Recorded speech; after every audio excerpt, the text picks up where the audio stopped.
برطانوی افواج 1917 میں یروشلم میں سب سے پہلے داخل ہوئی. فرسٹ ورلڈ وار جب جاری تھی تقریباً اینڈ کے اوپر تھی, اور اس دوران جب سقوط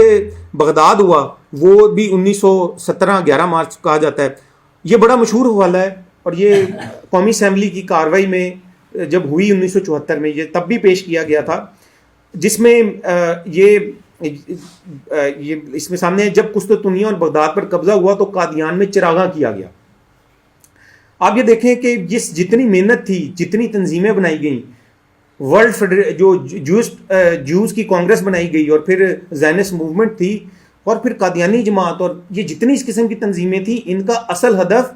فلسطین کے اندر ایک صہیونی ریاست کا قیام تھا. اور مرزا غلام قادیانی جب یہ کہتا ہے کہ میں نے اس قدر ممانعت جہاد پر کتابیں لکھی, یہ حوالہ آگے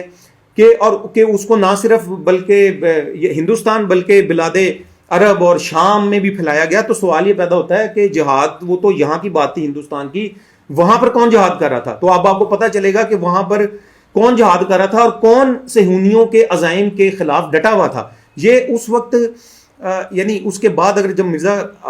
پھر اس کے علاوہ مرزا بشیر الدین محمود کا بھی یہ حوالہ موجود ہے, آپ یہ دیکھ سکتے ہیں کہ یہ 31 اگست 1923 کا ہے کہ عراق کے فتح کرنے میں احمدیوں نے خون بہائے اور میری تحریک پر سینکڑوں آدمی بھرتی ہو کر چلے گئے. یہ بھی سقوط بغداد کے اندر نہ صرف چراغاں کیا گیا بلکہ قادیانیوں نے, یہ الفضل کا حوالہ ہے, وہاں پر وہ کہتا ہے کہ خون بھی جو ہے وہ بھی بہائے گئے.